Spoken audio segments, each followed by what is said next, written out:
जमात इस्लामी के किसी ओहदेदार ने दी और उस शिकायत में इलेक्शन कमीशन को यह कहा कि ये जो 6 यूनियन कमेटीज हैं इसमें धांधली हुई है, आप अपनी निगरानी में इनकी रिकाउंटिंग करा दें। जब पहली पेशी हुई इस्लामाबाद में, गालिबन मुझे याद नहीं 18 जनवरी थी या 20 जनवरी थी, तारीख मुझे याद नहीं है, लेकिन जनवरी का कोई दिन था, हमारे वकील ने खड़े होकर कहा इलेक्शन कमीशन के सामने कि जनाब जो इनकी प्रेयर है, हालांकि ये दरखास्त गलत इसलिए है कि कोई जो एग्रीव्ड आदमी है, जो मुतासरा फरीक है, जो हारने वाला कैंडिडेट है, वो आपके सामने नहीं आया, कोई ओहदेदार आ गया है। लेकिन चलें, हम इसको भी छोड़ते हैं। जो इनकी प्रेयर है, जो ये आपसे मांग रहे हैं कि अपनी निगरानी में रिकाउंटिंग करा दीजिए, हमें कोई एतराज नहीं, आप करा दीजिए, ये मसला उसके खत्म हो जाता। इलेक्शन कमीशन ऐलान कर देता, ऑर्डर कर देता, जमात इस्लामी की इन ख्वाहिश के मुताबिक, मर्जी के मुताबिक रिकाउंटिंग करा देता, बात खत्म हो जाती। लेकिन नहीं कराई गई, उसमें फिर डेट डाली गई। फिर अगली डेट को भी हमारे वकील ने यही कहा कि जनाब इसमें पैसा खर्च हो रहा है, लोग पता नहीं कराची से कितने लोग आते हैं सफर करके, मेहरबानी करके इसको निपटाइए आप। वो नहीं निपटाया गया। फिर हमने ये कहा कि अगर आप इस तरह की शिकायत सुन रहे हैं, जो हम समझते हैं कि आप नहीं सुन सकते कानून के मुताबिक, अगर आप सुन रहे हैं तो फिर हमारी भी शिकायत है। तो हम भी लेके गए, फिर पीटीआई भी लेके गई, फिर वहां ढेर लग गया, तो 40-50 जो है वो केसेस आ गए और फिर वो चलते रहे जो आज तक भी चल रहे हैं। कानून में यह भी लिखा है कि इलेक्शन कमीशन 60 दिन के अंदर अंदर तमाम के तमाम केसेस को निपटाएगी। 60 दिन के अंदर। अगर 15 जनवरी से शुरू करें तो 15 मार्च को ये 60 दिन पूरे हो जाते हैं। लेकिन उन 60 दिनों में भी ये चीजें नहीं पूरी हुई। चले कोई कमेटी बना दी, किसी पे तहकीकात करा दी, मुख्तलिफ चीजें होती रही, लेकिन बहुत सारी चीजें ऐसी हैं जिनके ऊपर बहुत बड़े क्वेश्चन मार्क हैं कि ये गैर जरूरी ताखीर जो है ये क्यों की गई है। अभी भी जो शेड्यूल जारी हुआ है 11 सीटों का, मुझे नहीं पता रमजान कब होता है, लेकिन गालिब इम्कान शायद ये है कि उस दिन 26वां रोजा होगा। अब अगर 26वें रोजे के दिन आप इलेक्शन कराओगे, 27वीं शब होगी, मुझे बताइए कि क्या मजाक है। आप 18 जनवरी को जारी करते हैं, भाई मार्च के दूसरे हफ्ते में, पहले हफ्ते में, फरवरी के एंड में ये 11 सीटों का इलेक्शन हो जाना था, रमजान से पहले हो जाना था, कोई इशू ही नहीं था। आपने नहीं करवाई, ताखीर की। अब अगर बिला जवाज ताखीर पे ताखीर हो रही है और हम उस पर सवाल उठा रहे हैं, तो तकलीफ जो है वो इलेक्शन कमीशन से ज्यादा जमात इस्लामी को हो रही है। मैं देखें आदी नहीं हूं बहुत सारी बातें करने का, जो बातें क्लोज डोर मीटिंग्स में होती हैं। ये गवाह नजमी साहब, ये साथ थे हमारे। 11 नशिस्तों पर इलेक्शन कराने के हवाले से जमात इस्लामी का मौक़िफ़ वही था जो मेरा और हमारा है। ये बाद में क्यों तब्दील हुआ मुझे नहीं पता, वही मौक़िफ़ था कि ये बाद में होने चाहिए, लेकिन बाद में उन्होंने चेंज किया पॉइंट ऑफ व्यू अपना। मैं फिर आपको कहता हूं कि इलेक्शन कमीशन से भी मैंने पूछा था कि क्या आप ये इलेक्शन पहले करवाने जा रहे हैं। उन्होंने कहा नहीं, हम नहीं करा रहे हैं, हमने कोई फैसला नहीं किया कि पहले कराएंगे। ये क्योंकि खबरें तो आ रही थी कि पहले हो रही है, मंतक कोई नहीं थी, वजह कोई नहीं समझ में आ रही थी, तो मैंने मुनासिब समझा कि उनसे पूछ लूं। उन्होंने कहा कि हम नहीं करा रहे हैं, हमारा कोई प्लान नहीं है, लेकिन अचानक से शेड्यूल आ गया। अब ये जो 2.5 महीने तकरीबन ये गुजर गए और ये जाके अगले महीने जो है इलेक्शन होंगे इनके अप्रैल में जब इलेक्शन होंगे उसके बाद ईद है, ईद के बाद ये जो रिजर्व सीट है इनका शेड्यूल आएगा, उसके बाद जाके मेयर का इलेक्शन होगा।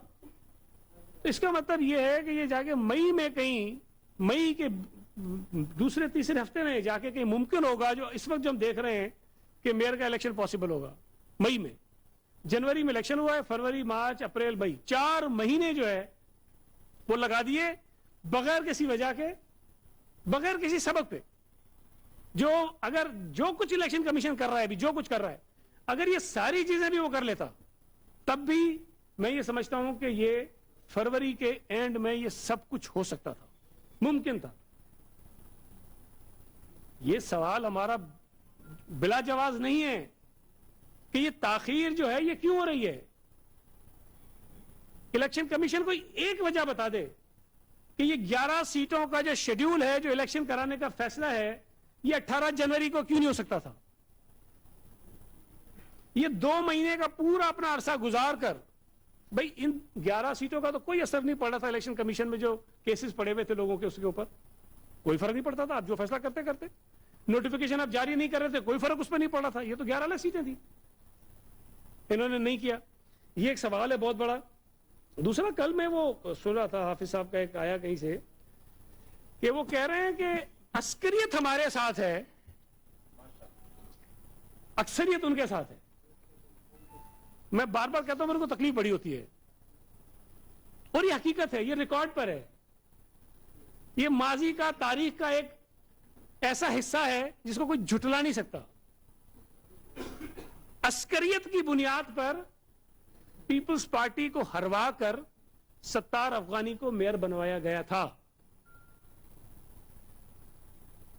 अस्करियत की बुनियाद पर ताज हैदर को हरवा के हमारे मोहतरम नेमतुल्लाह खान साहब को नाज़िम कराची बनाया गया था, और उसी अस्करियत की बुनियाद पर पीपल्स पार्टी उन बल्दियाती इलेक्शंस में विक्टिम थी।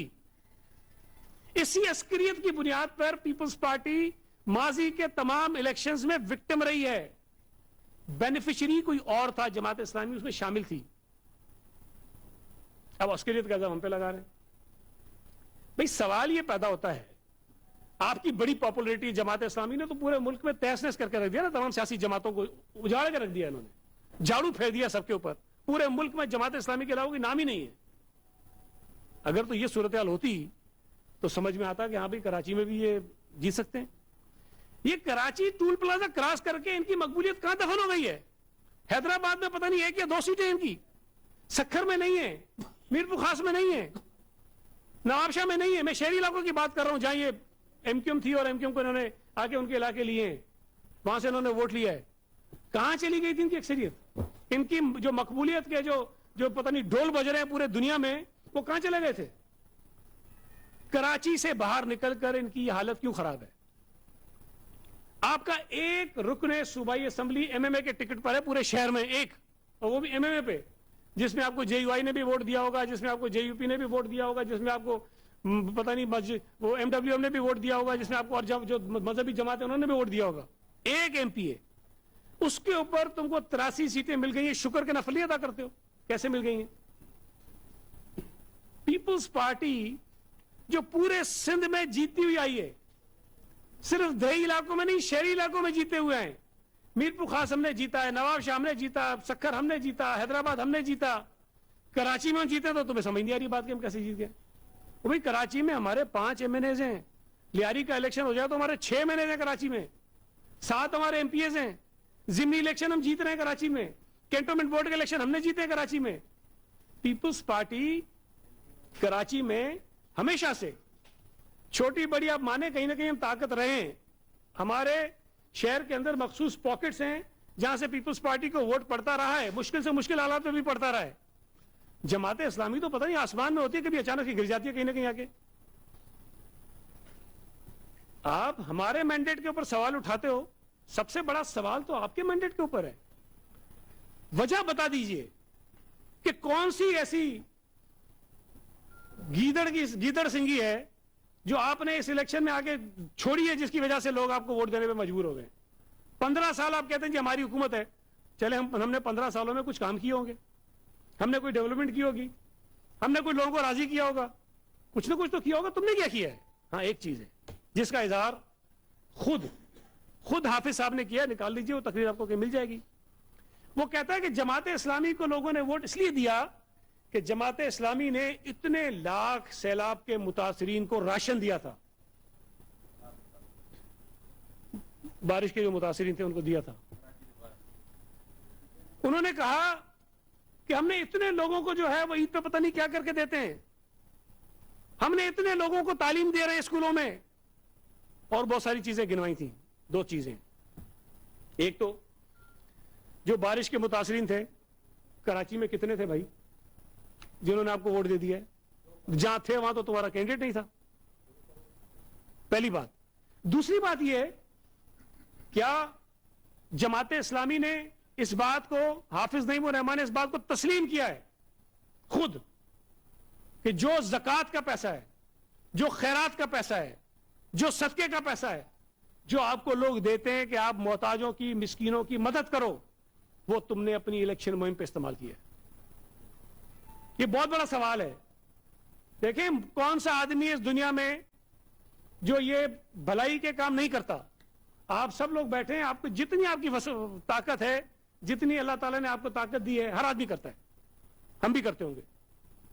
लेकिन क्या जिसको मैं रोटी खिलाऊंगा अल्लाह को राजी करने के लिए, जिसको मैं कुछ माली मदद करूंगा, किसी का गरीब का इलाज कराऊंगा, किसी के बच्चे की फीस दे दूंगा अल्लाह को राजी करने के लिए, अपनी ज़कात के हिस्से से, उसको जाकर कहूंगा मैंने तेरे बच्चे की फीस दी थी, मुझे वोट दो इलेक्शन में। उसको जाके कहूंगा तेरे घर में राशन डलवाया था रमजान में, मुझे वोट दो। सईद गनी मीडिया से गुफ्तगू कर रहे थे। उन्होंने कहा कि